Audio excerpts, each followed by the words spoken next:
Faulkner. I'm the Vice President of Marketing for the Digital Health Hub Foundation. And as I mentioned, we are so pleased to be here on this webinar with one of our 2022 sponsors, Healthie and their team, and OpenLoop and Bessemer Ventures.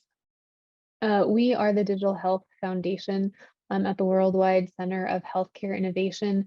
We were born out of a partnership with UCSF, and we have grown past that and now have relationships with a dozen health systems across the country, as well as dozens of VC firms, and support thousands of upcoming next best digital health companies. Our mission is to help the next best digital health and life sciences companies grow, develop ideas, validate, and scale. We do this through events and webinars and our health awards. This is our 5th annual awards this year. We are very excited to once again be at Health on October 9th, where we will crown our winners of our best in class and rising star companies. I would now like to turn it over to Jenna, who is the CFO of Healthie and who will be our moderator today. Hi, everyone. Thank you so much for joining us. I'm the Chief of Staff at Healthie. I'm so excited to be joined today by our CEO, Erica Jane, along with the CEO at OpenLoop, John Lensing, and Sophia Guerra from Bessemer Ventures. Today, we're going to chat a bit about the changing economy and what, if any, impact that's having on the startup landscape, especially in health tech. We want to talk about how founders should think about operating and scaling their companies amidst these challenges. And obviously, with everything that's transpired, even in the last week, there's just a lot to talk about. And it seems like this is a really timely conversation. So I wanted to kick it off really with you, Sophia, and just have you share a little bit about what you may have seen in 2022 and how things started to shift, and what, from a venture perspective, you started looking at, and sort of how that changed your perspective on investing and the startup space. Great, and thanks for having me, Jenna, Erica, John, and the Health Hub Foundation. It's great to be here. As a quick background, so I've been at Bessemer for about 2 years. And before that, I was doing seed investing at a fund called Box Group out of New York, starting in 2020. So I've kind of saw this kind of the last 2 years of COVID, 2020 and 21, where processes were kind of less than a few weeks. You would meet a company one or twice and you had to make a decision. And there was kind of valuations were very high across public and private markets. And then things started to change, I would probably say around Q1 or between Q1 and Q2 of last year. And a lot of folks saying kind of not just affecting health tech, but across kind of all markets. We started seeing kind of a correction on the public markets, and then that kind of flew down to the private markets stage by stage. But what that means in terms of the processes, I think we as healthcare folks, investors and founders and operators kind of live in our bubble of healthcare. But what I would like to emphasize is that there's been a correction in both kind of SaaS, cloud, healthcare SaaS, tech-enabled services across the board. Certain sectors have been affected differently for several reasons that I'll point into, but that's been kind of number one, right? Like there's been a correction across the board. Coming out of kind of high interest rate, like growing interest rates, and kind of the cost of a dollar kind of growing, and kind of a shift into thinking, hey, like growth at all costs, versus now there's a shift in mentality on like how do we spend a dollar, and kind of what does that impact have in kind of scaling efficiently some of these businesses.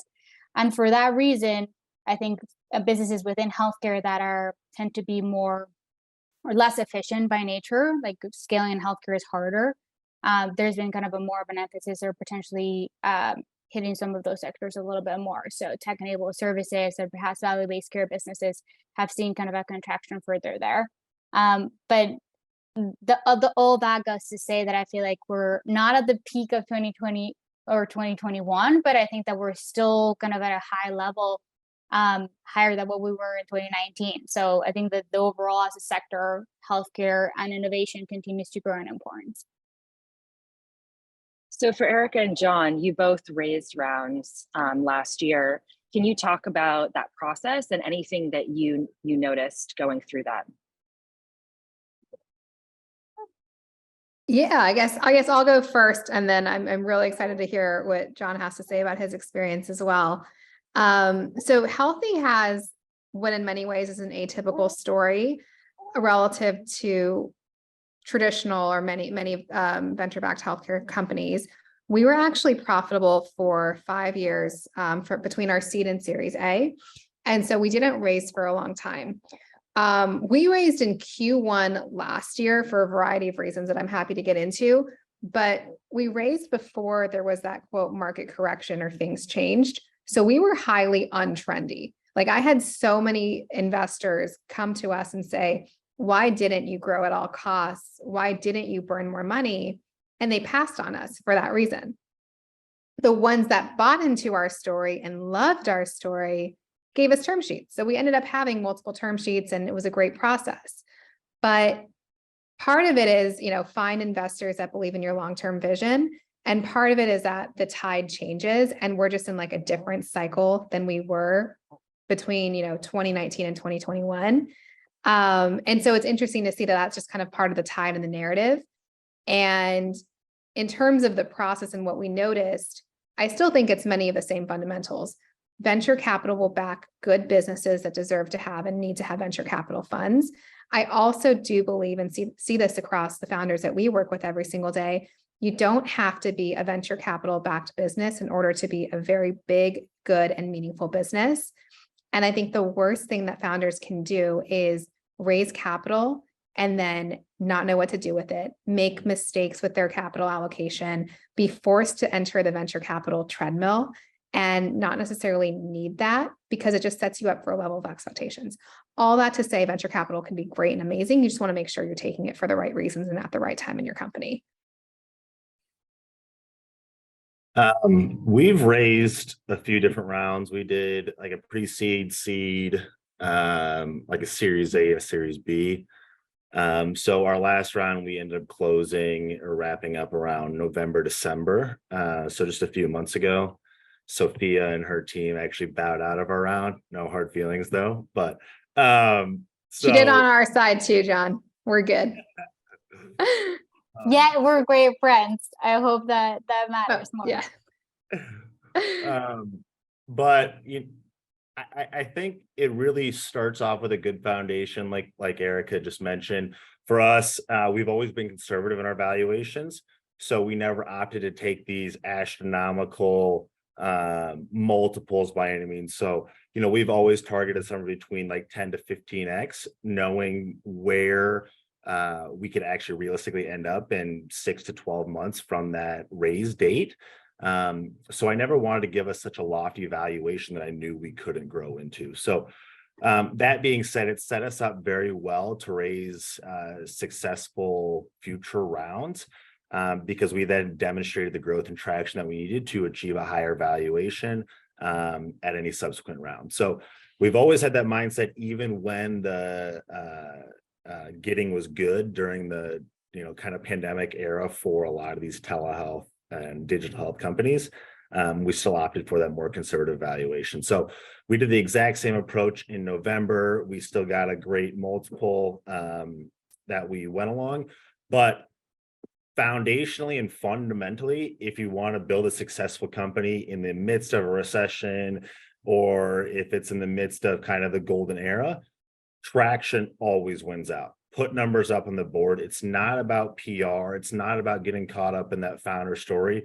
It's about just getting to work, putting nose to the grindstone, and actually getting customers that like your product, like your service, and build that revenue up, show continued growth, and then investors flock to a company that's growing. Just principally, that's what they want to see.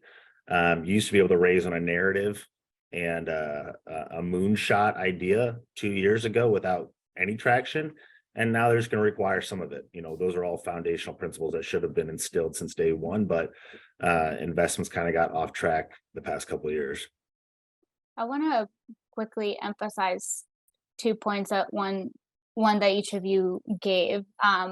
Erica, to your point that like not every business is venture backable. I think that's totally right. And I think maybe in the past few years, everyone kind of had this idea that kind of venture backable businesses looked in many different shapes and forms. And I don't think that's the case, that there are like very specific characteristics that make venture backable businesses the way that they scale exponentially. Because as an asset class, we're looking for kind of those outliers that scale exponentially. And some businesses are not made for that, or perhaps to your point, you don't want to build a business like that. And like, you don't want to set those expectations as well.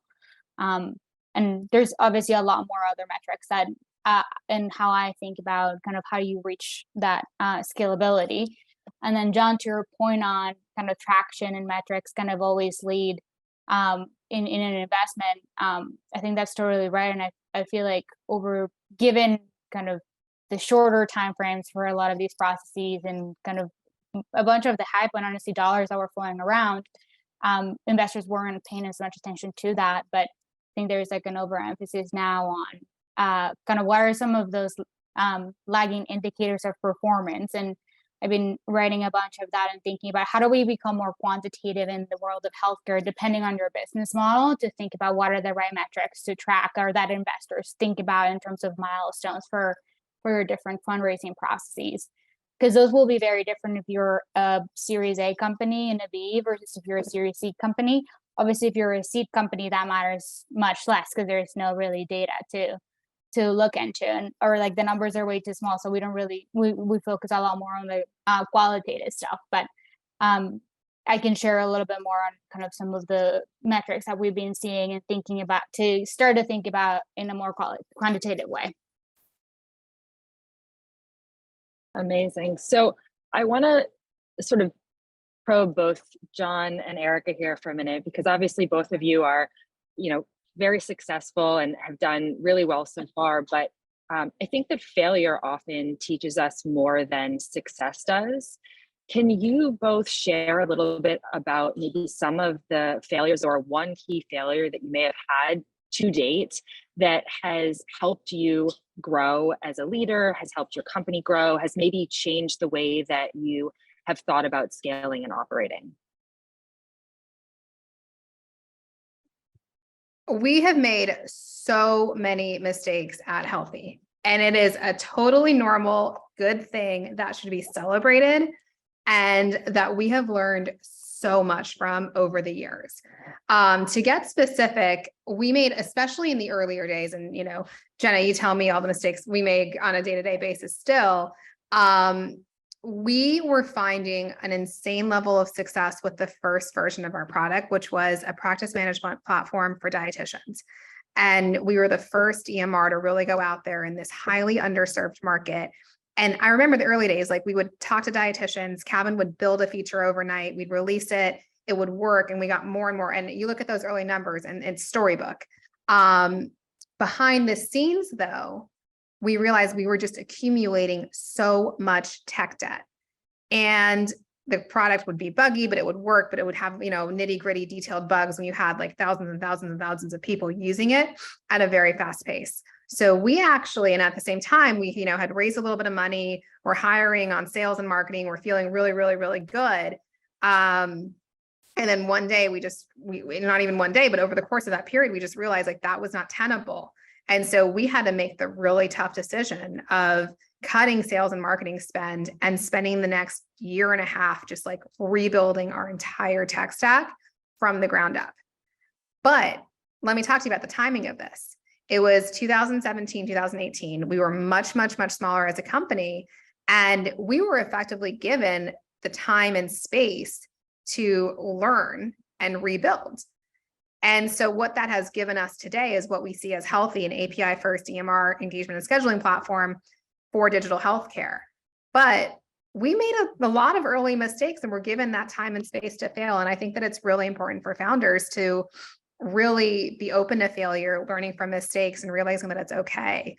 And I think about this fact a lot. I think that I can only provide value, Healthie can only provide value to our thousands of customers if we're alive. And that is something around building a business for the long haul and building a business sustainably and building a business that's going to be here in 10 and 20 years, because that's how you actually drive change. But it comes from really celebrating failure and mistakes. I think it's like a rite of passage in every founder's journey that a million mentors will tell you things that you shouldn't do because it'll lead to failure. But it's almost inevitable, and some of the things you just have to learn for yourself, no matter how many times you get told. Like hiring is always a bad one. I think I fired the first 4 people that I hired right off the gate, and I thought I was good at hiring. I realized I'm not. Other mistakes that I've seen others make, and we made some of too, is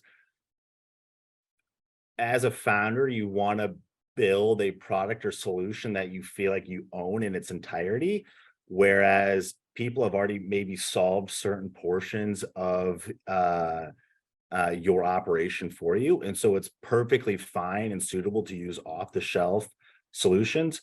So like, why go out and build an SMS deliver when Twilio does such a great job? Like plug into Twilio. In our case, like we use Healthie as a backend for a lot of the work that we do. We don't want to go build out this extensive, robust EHR. We want to customize things on top of it that are more important to the work that we're doing. And so we've always been very conservative in that mindset. We've gone down pathways of building certain things and wasted $100,000, a couple $100,000 on building something that never ended up coming to fruition because we found a better solution out there. And so it's completely fine to enable your internal operations with somebody else's product. As long as you're going to build a sustainable, scalable business with it, by all means do it. I mean, massive enterprises use Microsoft Teams for communication. We use Slack. We're integrated with Slack. Like, people build things off of other people all the time, and that's completely acceptable in this industry as well. I think that's new to healthcare. And that's what's really exciting about this time in digital health right now, is that we're basically unlocking over time what Epic and Athena have been trying to do everything in-house for years and years and years. And this new wave of digital health has basically enabled people and companies like Healthie and OpenLoop and all of the other builders out there to say, I am going to be the best in what I do. And then I'm just genuinely going to partner with everyone else, because that's how you rebuild an ecosystem that is API first, open, very collaborative, and in many ways the antithesis of how Epic has really thought about builds. One So quick thing to add. Go ahead. I'll just add something quickly from the investor perspective, because I think that's really great points. And we usually think of or talk about like, what is your moat, right? Like, what's going to be the one key or few differentiators that make you a long-term sustaining business that's going to exist through thick and thin over time. And you need to make sure that you understand what that is for what you're trying to solve, and then figure out what are other tools around that you can leverage to kind of John and Erica's point. If you're a tech-enabled services, we talk a ton about like your go-to-market and your outcomes are going to be a big moat over time, because that kind of helps you unlock your kind of flywheel of how you win big customers in the B2B side, or how do you better engage the patient, and like obviously all the tooling that you have to engage members, and maybe like your patient front end is going to be really important. I think it varies, and the devil's in the details of your business model and the specific problem that you're trying to think, but don't try to recreate everything. Just try to focus on understanding what's really going to make you different and enduring than all of the other businesses out there. So what we're starting to get into here is, other founders can take these bits of advice and leverage those as they're trying to take strides forward. Are there any other pieces of advice that you have for startups in the space that are looking to accelerate their growth without accelerating their spending, particularly now with the economy sort of being in flux? I would say focus on your customers. And that phrase is said so often when you're building a company, but we cannot say it enough. If you focus on your existing customers that are paying you and ensure that they are happy, that you're providing a good experience, that you're listening to their ideas, their features, their requests, that is the foundation for an amazing, amazing, amazing business. Whether or not you decide to take venture capital, whether you decide to operate profitably, taking that a step further, speaking from direct experience, I challenge every single company to operate profitably for 2 years. Even if you can go on and raise 50, 100, 200 million bucks, whatever the number is, it creates the DNA that sets you up for long-term success. In your team, conversations like, okay, great. How can I put my customers at the center of my decisions and my actions of the way that I think? How does product think about interfacing with customers? How does success interface with customers? It's a really solid foundation upon which you can scale quickly if and when you want to.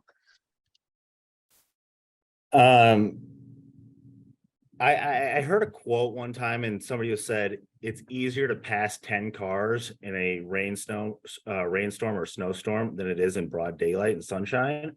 And I've taken that mantra to heart during this. We've noticed very great tailwinds during this greater recession and market correction, and we're trying to capitalize on it. A lot of very successful companies that are now worth tens of billions of dollars were built during 2008. So if you see an avenue for increased growth, by all means, capitalize on it. Startup founders that are successful are not risk averse by any means. In fact, they're probably a little too risk tolerant. So push the envelope a little bit. I think the thing that makes startup founders extremely impactful people is the fact that they rely on 51% of the data that's available, and then 49% is just all gut instinct on what they know and think about the market. And it's a lot of those very calculated risks that pay off in the long run. Some more, getting a little more granular, I'd say during these times, focus in on your core offering, the things that you're really good at, and then potentially sideline some of the things that were longer term visions for you, or that were going to make you take on a lot of extra resources, like dev resources that don't have a direct tangible value at this time, but hire good salespeople. That's where, if you're going to invest money, you're going to want to invest money over the next year to year and a half, maybe 2 years. A good salesperson is worth their weight in gold. These are going to drive you increased revenue. They are very strong relationship builders, and just train them and get them up and running on your core offering. That's where I'd put my money over the next few months.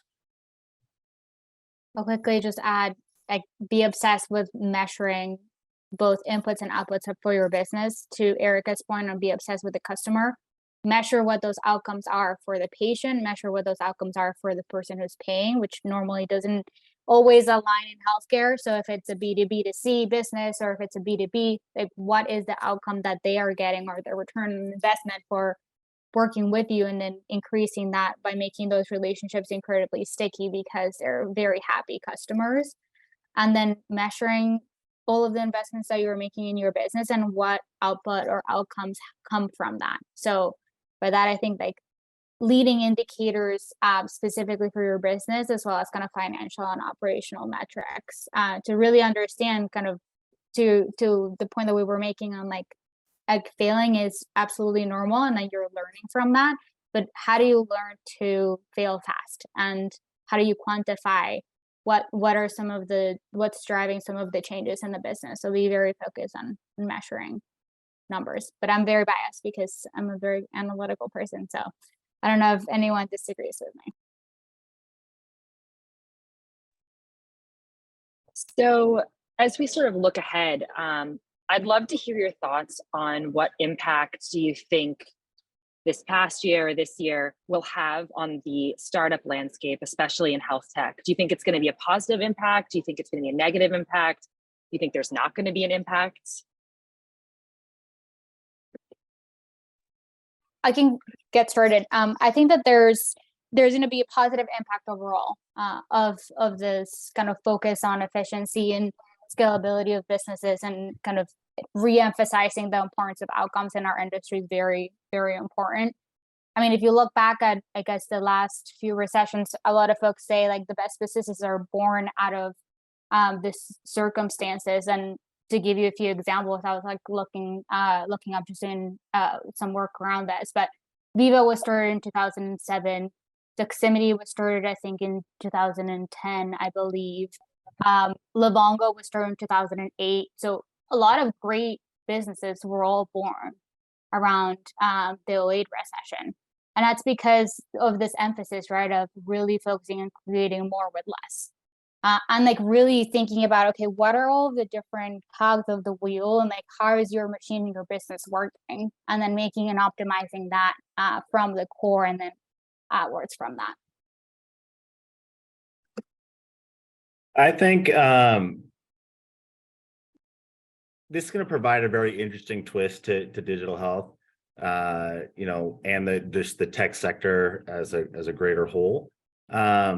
I think we're going to see a lot less bullshit. Like the past 2 years have just been like funding anything that has healthcare in its name or telehealth in its name, right? Everybody wanted to hop on the bandwagon. It was kind of like crypto in the same way. Anything blockchain related, people are like, here's millions of dollars, go try to do it. And to Sophia's point, it's going to be very much outcomes driven again. Like people are going to start thinking like long-term investors, as they should be. Like, is this product or is this service going to drive a improvement in this sector or industry? Like that is the fundamental question. Like, is there a process improvement? Is there going to be an ROI on whatever this company is doing? And so you're going to see a lot of stuff evaporate overnight, stuff that was just fluff, that looked nice, that had no purpose or value to the greater healthcare ecosystem. You're going to see a lot more hardened business principles, like trying to operate sustainably. And people are going to get creative. It's during these extremely trying times that people think outside the box. How do I get creative with my marketing? Where are my clients living that our competitors just aren't targeting right now? At what lengths am I going to go to make sure my business survives this? And those are the kind of like challengers and turmoils that harden businesses and make them incredibly resilient. So the people that survive this are going to be around for a long time. They're going to be giants by the time this thing is over. And so it's being strategic, it's being creative, it's being innovative during this time. But there will be consolidation. That's inevitable, and everything will be driven by outcomes. I agree with all of that. I think it's going to have positive impacts. People are going to be forced to work together. People are going to be forced to partner in a good way for the broader health ecosystem. The one negative I can think about is less moonshot ideas may be funded because investors may be skittish, and Sophia can talk about this more, but like if you are, wanting to get a clear ROI on your money, you may, fuel less moonshots. Not for bad reasons, just a reality of number of what you could call bullshit that turns into moonshot will become funded. It's an interesting perspective. Yes and no, because I think in venture we need to believe that you can achieve a really large outcome. So we are looking for folks that have like moonshot ideas, but then that have a really well kind of a crawl, walk, run approach to getting there. And obviously the metrics that we were chatting about to kind of substantiate kind of how you're achieving those goals. So like understanding what are the milestones I'm going to achieve to get there. But I agree. I think unfortunately businesses that require a lot of capital to get off the ground, and sadly healthcare requires a lot of capital and takes longer. I think many investors are going to stay away from that. And you need to think about how to get creative to overcome those obstacles. But I'm optimistic that great entrepreneurs are going to be able to figure out how to leverage best-in-class technology and platforms out there to get to that. How do you leverage also regulation, right? How to like make regulation your best advocate instead of being against you? Because generally things that scale really fast in healthcare tend to kind of go along big regulatory changes, and kind of thinking very big is important, but also kind of having feet in the ground.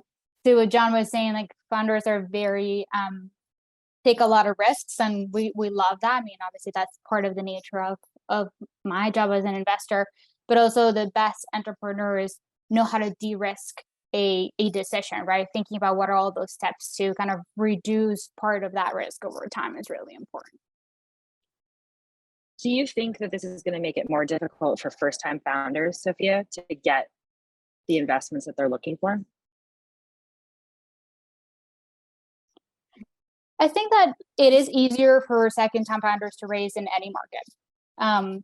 That's just the nature of how, unfortunately, our industry works, right? Like one, we are very focused on pattern recognition, and every day I try to like step myself outside of biases that exist in some of the conversations that we're having.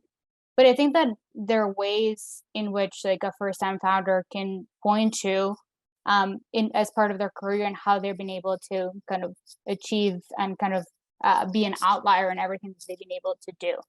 And that can take like many shapes and forms in how they do that. But yeah, folks are gonna ask more questions, and perhaps maybe you come with kind of more traction or more success in the business that you're running to have some of those proof points. I mean, Sophia, correct me if I'm wrong, but I feel like investments are still a meritocracy. Like the best ideas are going to win out. The best ideas are going to get funded. Just the difference from the past 2 years that there's going to be a lot less bullshit that gets funded. And so, Yeah, that's right. I mean, more first-time founders aren't going to raise money, but that might just be because the ideas aren't worth funding. Yeah, that's definitely right. And I think it's very different for seed versus Series A and Series B too. Because to John's point, I think seed you're raising on a person and like an idea versus a Series A you're raising on product market fit, and like how you define product market fit is going to vary for your business, and obviously there are very specific metrics and point values that we look at or milestones that kind of investors think about. But yeah, there has just been too many companies started over the last 3 years in healthcare. Like sometimes I point to people like healthcare is like the healthcare go-to-market is incredibly complex and difficult. Like buyers are not the same as consumers, or like the payer is not the same as the consumer many times, and just incentives are very misaligned. But then there's also been there is just a saturation of in every channel and the number of companies that are going after each of the buyers, say employers, say payers, even direct to consumer. There hasn't really been that much innovation as of late on how do you activate and engage consumers that doesn't require you to spend money on ads in the internet, because that's, I mean, as an investor, I'm looking for a company that has a very differentiated way of going to market, and like it has a leg up to win against everyone, right? So thinking about where are you going to get that kind of differentiated advantage on distribution is going to be very important in healthcare and many other things. So really thinking about how you differentiate and don't just do another copycat of a company that already exists out there for certain condition. So we have a question that came in that sort of ties into this and it piggybacks off something John said earlier. So about raising money, Mary Beth wants to know that there's sort of a catch-22 to achieve traction. B2B customers want to sign up with startups with significant size investor backing, reduce the perceived and actual risk. Investors want upfront long-term B2B customer commitments. So are there any insights on how to overcome that catch-22? Get some LOIs. That's something very simple. And otherwise find customers that are your stage. You know, if you're trying to sell an add-on employer benefit, shoot, go to a few other startups that have, you know, a decent number of employees, pitch them on it, and find some smaller companies that be willing to test it and give you an LOI. Even if you have to like operate at a wash just to show that you know, people desire and want your product, and then with the anticipation that you're going to actually charge them some real money if it's successful. I mean, that's all it is. And I think you know, take this with a grain of salt. There is an air of like fake it till you make it as a founder.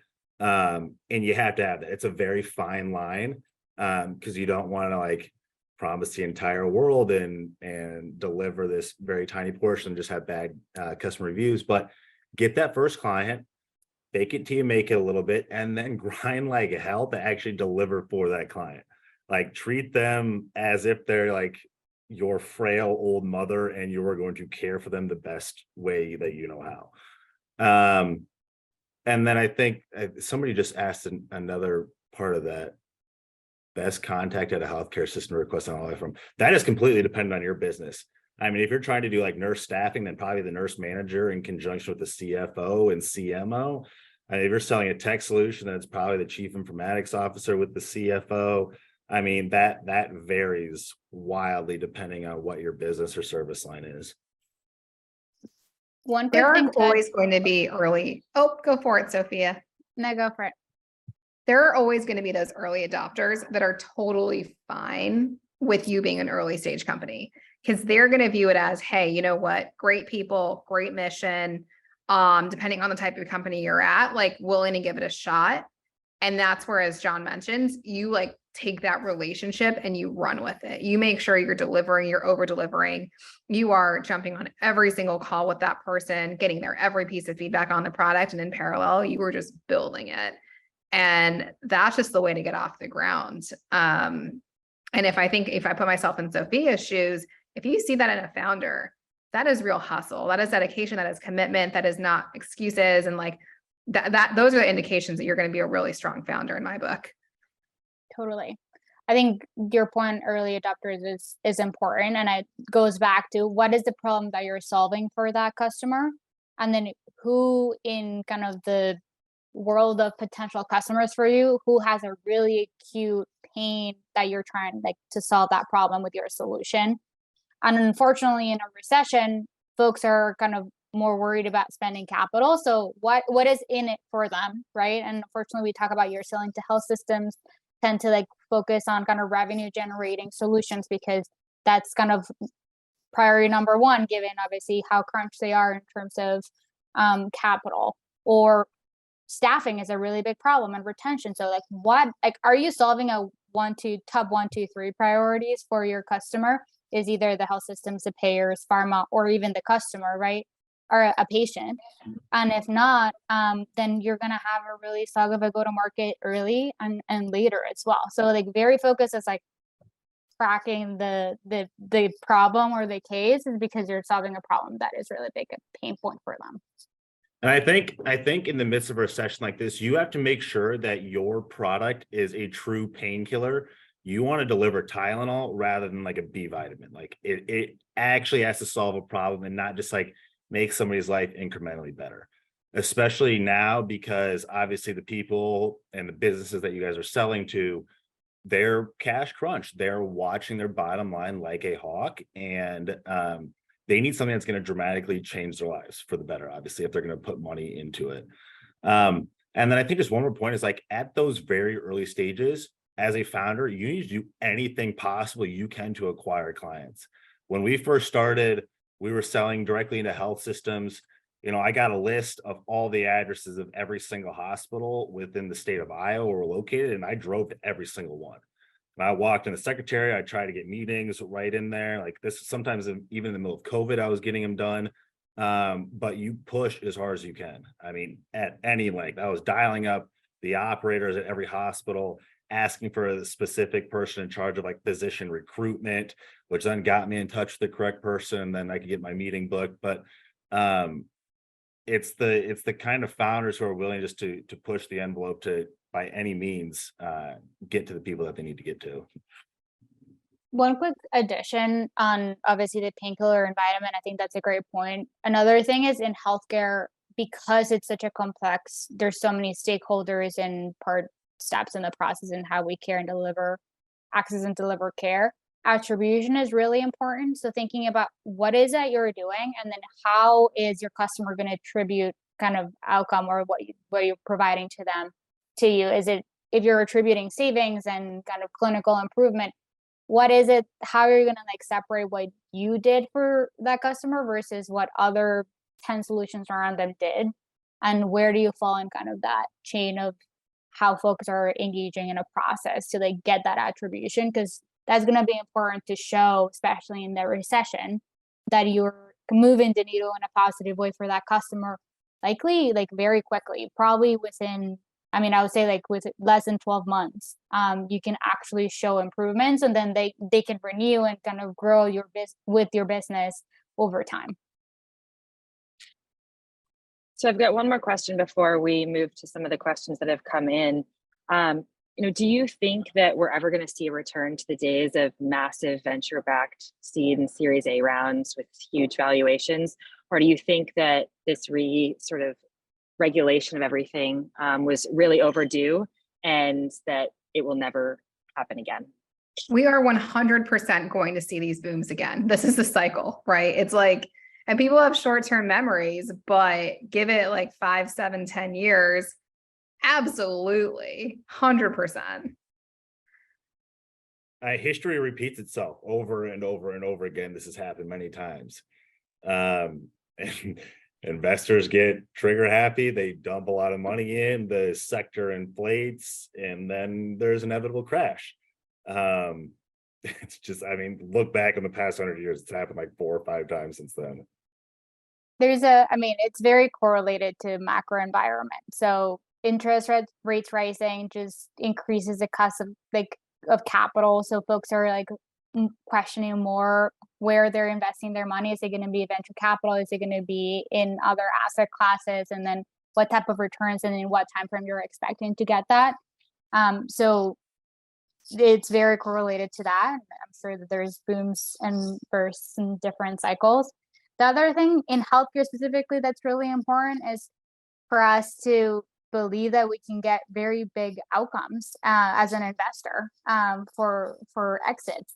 And I think, candidly, I think Livongo and obviously the Teladoc acquisition, that now everyone thinks that they've really reevaluated and they overpaid for that company. But that outside of COVID, obviously, which is a big tailwind for the digital health space, that was something that really helped investors think, oh, wow, you can get an $18.5 billion valuation for a business. Like, I can pay 200 valuation for a Series A because I'm going to get 100x or something like that as an IPO. But if you're not able to see those outcomes within a 5-year period, it's going to be really hard to get and think about kind of where, when, and how you're investing at the early stages.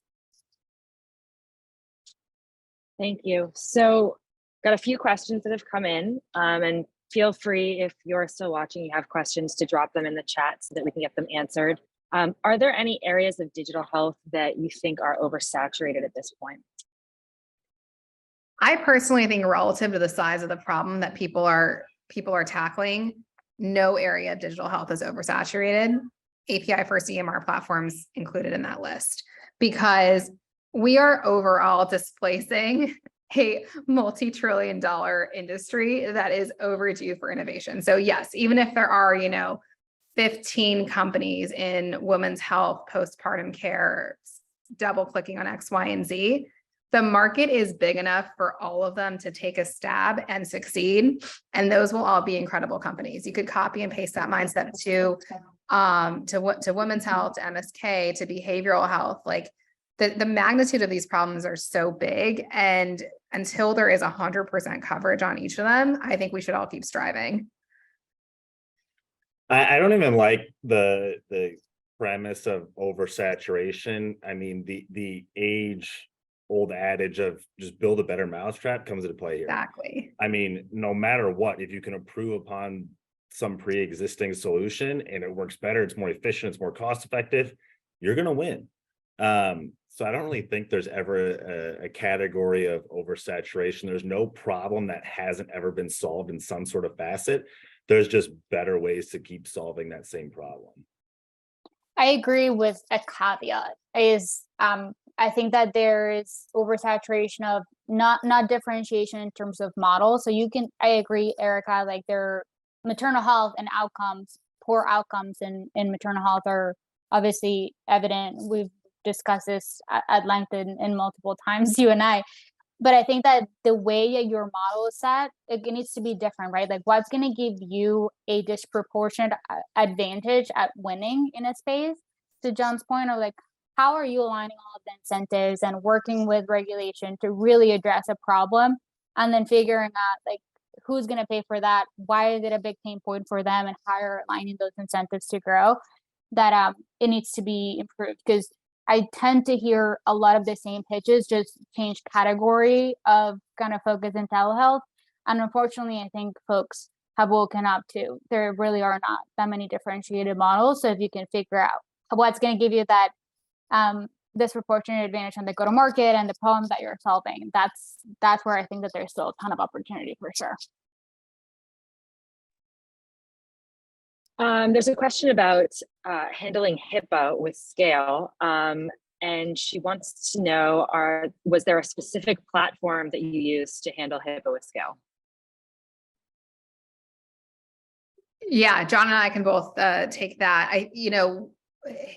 HIPAA is a day one decision for a healthcare company. And if you're operating in healthcare, HIPAA compliance is foundational. It impacts, we do technology, but for Healthie, it impacts the decisions that you make around what tools to use, how to set up your infrastructure. How do you think about hiring?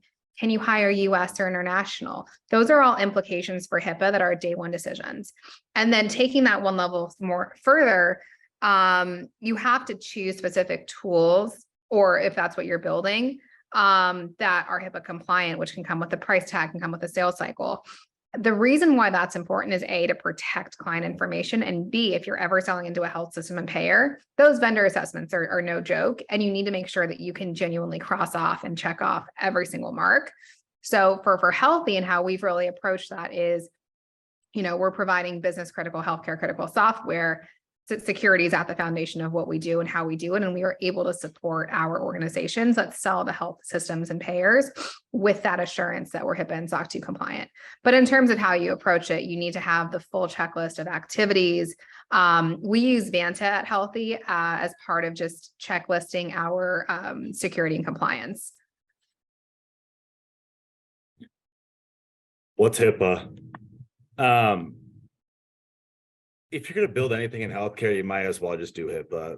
I mean, I can't really think of anything really that's not going to be or have HIPAA as a necessity. Like it's just a day one foundational principle. Like as soon as you set up your LLC or your Delaware C Corp, just go figure out your HIPAA stuff. And this is probably more for Sophia. For healthcare, what are the expectations at seed versus Series A? Great question. And I would caveat that I'm not the best seed investor because I spend most of my time Series A, B, and C. But I think at the early stages, like I said, numbers matter less because you don't have any kind of longitudinal view and kind of running the business. So it very emphasizes and it focuses on the founder story, the problem that you're trying to solve, like how big is that problem, how acute it is, and then obviously the model and how you're aligning those incentives for the multiple stakeholders that you're touching. But then I think macro tailwinds matter a lot, right? Of like, why now? Why is this problem going to be solved now, and why hasn't it been solved 5 years from now, or all of the companies that got started in the last 3 years?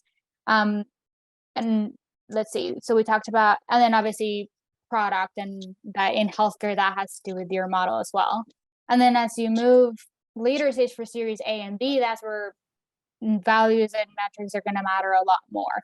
And I'm less focused on you hitting a 1 million revenue run rates to raise a Series A, because it's very arbitrary, to be honest. And it's more about what does product market fit mean for you and your business model. And that will mean early signs that you're solving a big problem for the customer and that they value the solution that you're providing for them. And you do that by having a couple customers where like we can understand that there is kind of a problem to be solved, that you're really solving it the right way, and there's good feedback and there's repeatability and that process. And obviously unit economics, right? Of like, how are you going to improve like gross margins from now until you raise a Series B and a C and beyond from that to scale the business model?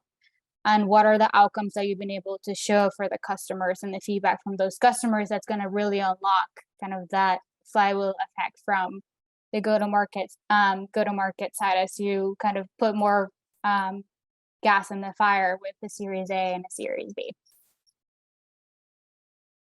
Are there any other questions from anyone that is here with us still?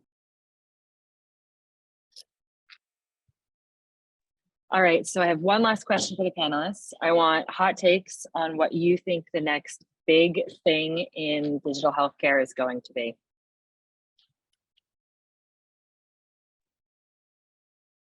Putting you on the spot.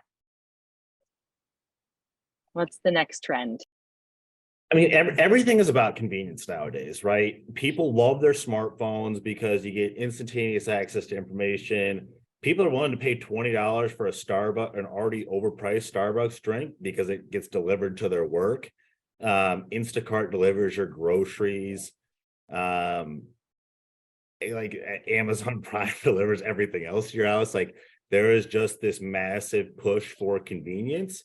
In the old days of having to drive to your PCP's office, wait in the waiting room, get labs drawn, all this stuff is just, it's antiquated.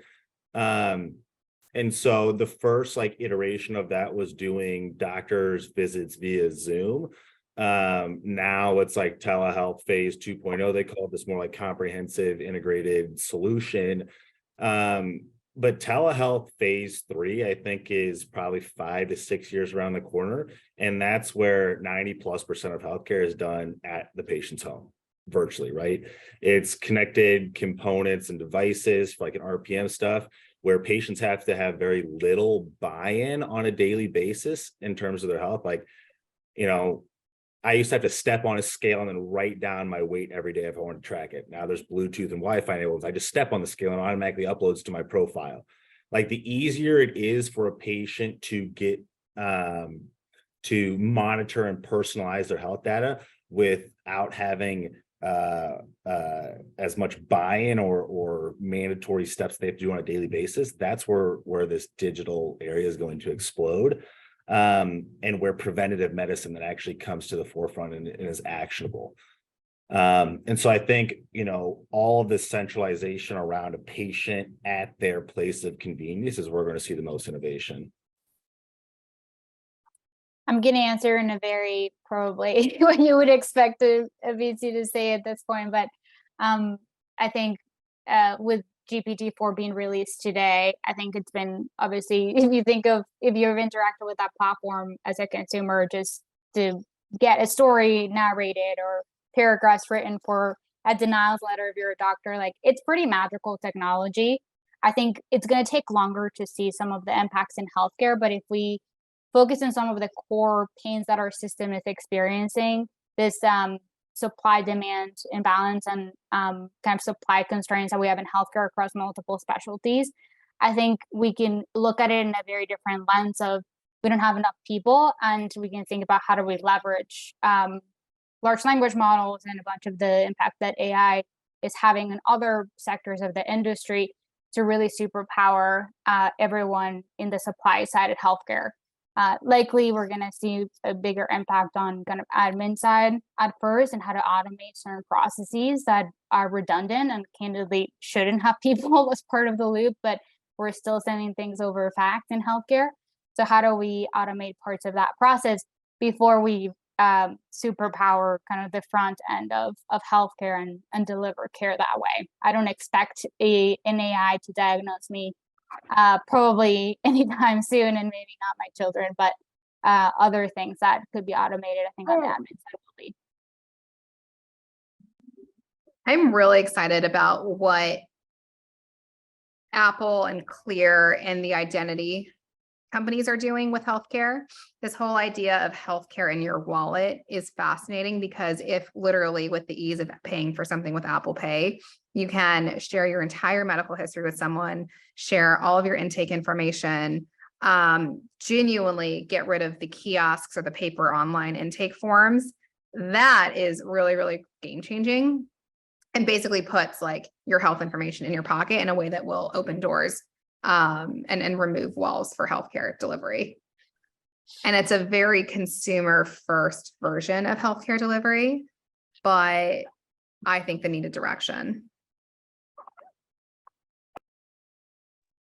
Wonderful. Well, we are just about at time. So I want to say thank you to three of you, John, Sophia, and Erica, for taking the time to speak with us, to answer our questions, and to share some of your insights. Also to Digital Health Hub for helping us to host this webinar. And of course, to everyone that joined us today, we're grateful to have you here. And please feel free to reach out and connect with us after this. We'd love to hear more from you. And for those of you that are out there building, we wish you the best of luck in your endeavors, and we hope that you can make a big difference in healthcare moving forward.